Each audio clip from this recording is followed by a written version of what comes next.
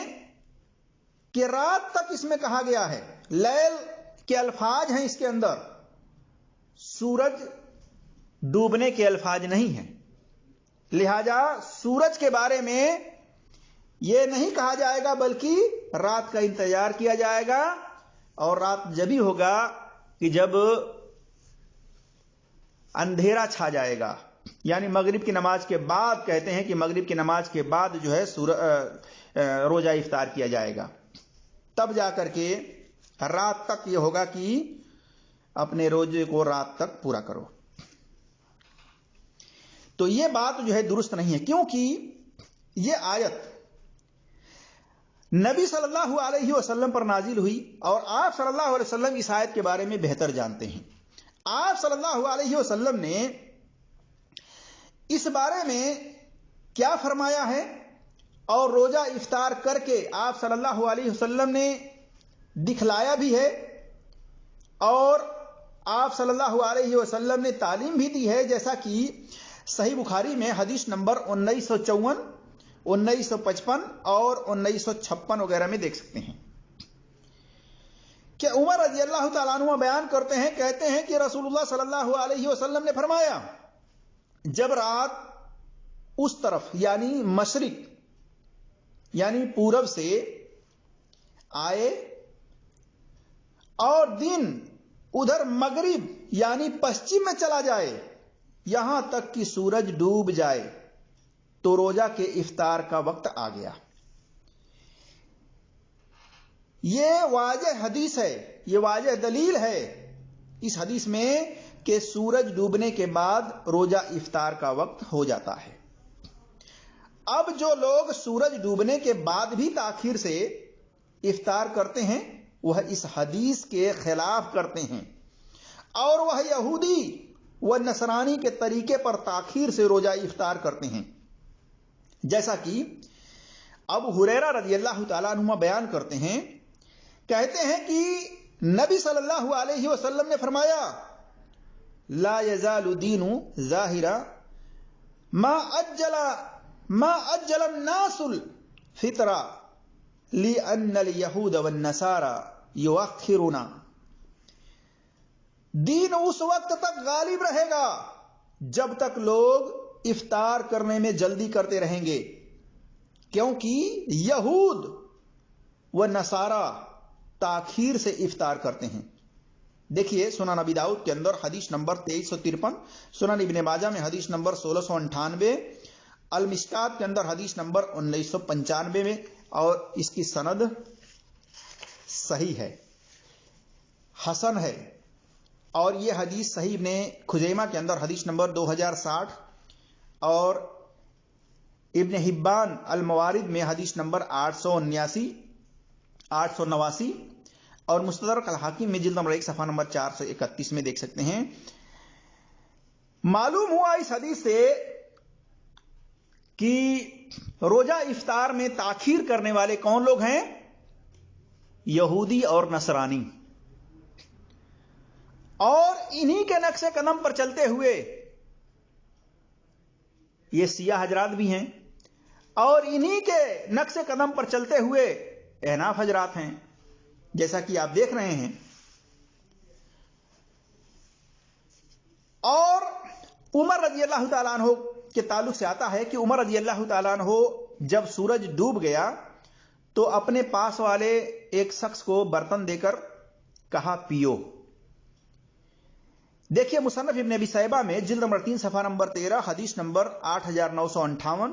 اور دوسرا نسخہ ہے جلد نمبر 4 صفحہ نمبر 23 حدیث نمبر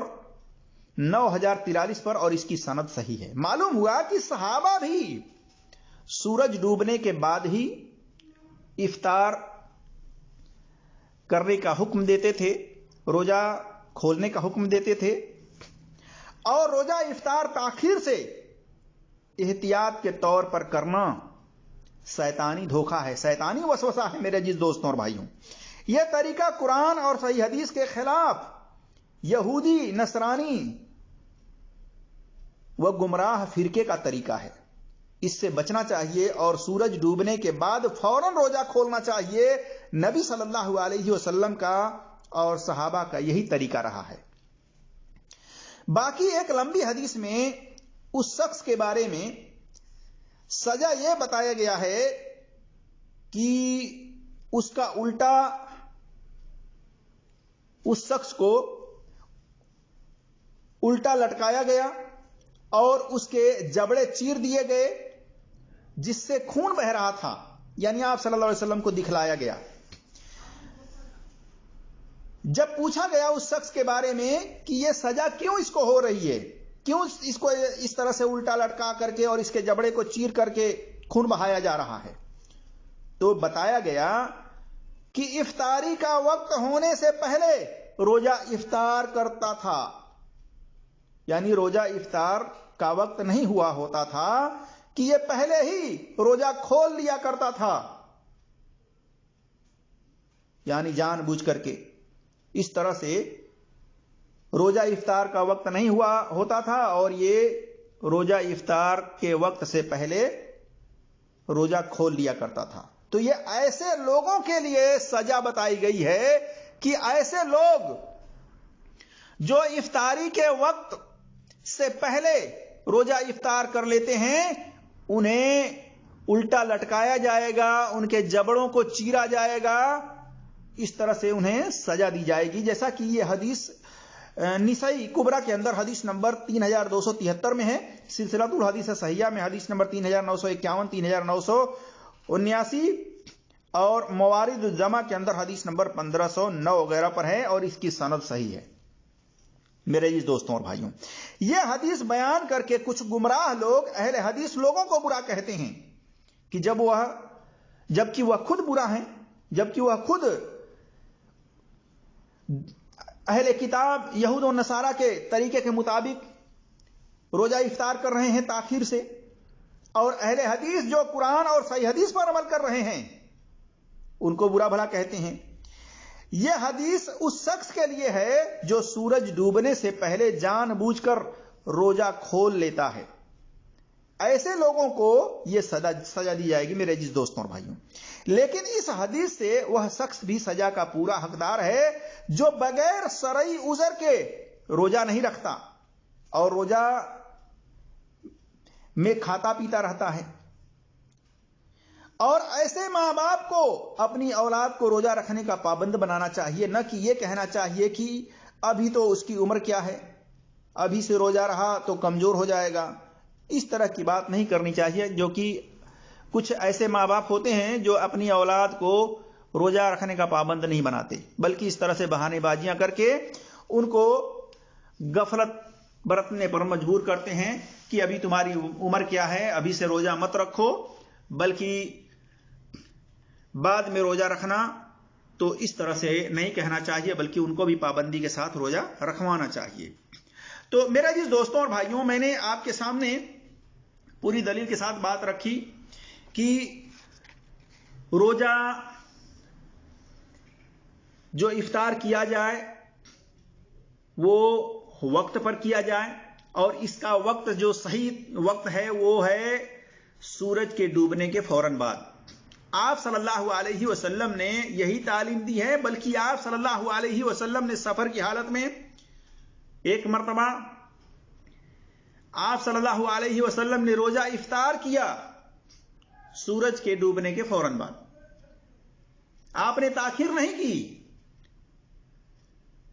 تو یہ ہمارے لیے دلیل ہے اور ہمیں چاہیے کہ ہم نبی صلی اللہ علیہ وسلم کے طریقے کو اپنائیں,